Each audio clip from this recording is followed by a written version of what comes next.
If you're working out and you're into fitness like I am, I'm sure you've wondered about eating protein before bed. How much protein before bed? What kind of protein before bed? If it's gonna help you in your muscle building journey? Or is it just gonna interfere with your sleep? Is it gonna just make you too full to go to sleep? But this is definitely something that I went through when I first started working out. So let's talk about what to take, how much to take, and exactly when to take it in terms of protein before sleep. And when you eat that protein, especially before bed, it can decide whether muscles actually grow or not. I mean, let's look at the fact that a study in the Journal of Nutrition confirmed that 20 to 40 grams of protein consumed 30 to 60 minutes before bed is fully digested and absorbed during sleep. Amino acids enter your bloodstream and stay elevated for hours, keeping muscle protein synthesis active throughout the night. And muscle protein synthesis is the process in which your body uses that protein to repair the muscles. And then the casein protein, because there's different types of protein, but casein protein is the slowest digesting form and version of protein that there is, meaning that it gives you a slow, steady drip of protein and amino acids necessary to enter your bloodstream, into your muscles, and repair the muscles throughout the night, instead of just having a fast digesting protein that burns through protein quickly. And studies have shown that younger and older adults have experienced higher levels of muscle protein synthesis when ingesting, in this case, 40 grams of casein protein before bed. But if you skip that step, you're potentially wasting 7 to 9 hours of prime recovery time. Now, here's one important thing that should be pointed out about casein protein being the better, superior muscle building source of protein before bed. Yes, for a while, casein protein was looked at the best protein before bed because it slowly feeds your muscles throughout the night, making the delivered protein to your muscles last all night instead of burning through them after a couple hours, and then your muscles have nothing to feed off of after it's burned through the initial protein. And the slow digestion properties of casein protein will just take care of that problem. However, there have been recent studies that casein protein works just as well before bed as whey protein in terms of activating muscle protein synthesis and repairing your muscles before bed. It showed that there wasn't a significant increase in muscle protein synthesis and muscle recovery after consuming casein protein versus consuming whey protein. And I should have pointed out already, but whey protein is among the fastest digesting protein there is. Both seem to do about an equal job in repairing your muscles during nighttime. So then why does it matter that you should still take casein protein over quicker, faster digesting protein or whey protein or whatever kind of protein there is? It's because of this.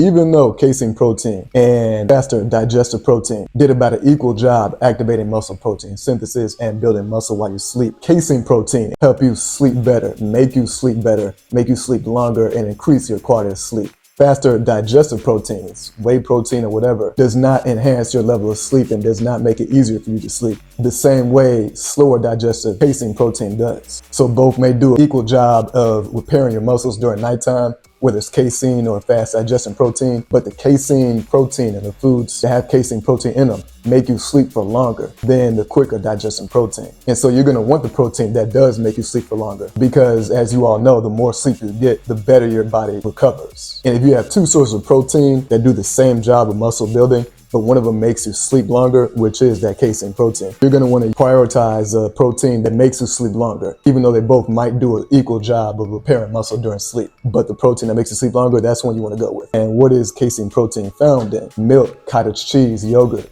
And that's why you've heard the old advice of a warm glass of milk is good for helping you go to sleep. Because one, it has a lot of slow digestion protein, and two, it's high in tryptophan, which is converted into melatonin, which helps you go to sleep easier and longer. And in terms of the optimal dose and the timing, I'm going to break that down later in the video. But first, I need to shut down some common fears because a lot of people avoid nighttime protein for the wrong reasons. And one of those reasons is the thought of, won't eating before bed make me fat? One of the most common pieces of advice given to lose weight is to avoid late at night eating right before bed. That's one of the most common weight loss advices out there. And yes, that advice does work. So that's one of the reasons why people would avoid nighttime protein. That advice holds true of reducing your fat by avoiding nighttime eating, unless what it is that you're eating is protein. Late night eating before bed making fat usually refers to anything but protein. For the most part anyway. Studies already show that increasing 30 to 40 grams of protein before bed increases lean muscle, not makes you fat. Also, another reason why eating protein before bed will not make you fat if you're on a weight loss journey. The main key factor in losing weight is being in a calorie deficit. So as long as you are still within that calorie deficit, you're maintaining that calorie deficit, and eating protein before bed will add almost no fat to you because you're still in that calorie deficit. And that calorie deficit is really the bottom line to losing weight. In terms of the best protein sources, some of which I already mentioned, but casein protein powder, Greek yogurt, or cottage cheese, high in casein protein, and make it easy to fall asleep. And here's a bonus tip. If you are doing things like intermittent fasting or even doing OMAD, and you want to use this protein eating strategies, it's best to shift your eating window to later in the evening and just fast early in the day, so that when you are getting ready to eat your nighttime protein, you can have your nighttime protein still be within your eating window and not have it interfere with your fasting window, which you want to hold for earlier in the day. And if you're curious about the workout portion and what it takes to really build that aesthetic, impressive looking physique and the type of fitness that you should be doing in order to build natural muscle, I have a video about that right here that you can check out. So check out this video about what it takes to build natural muscle. This again is going to be the fitness and working out portion of building a lean aesthetic body.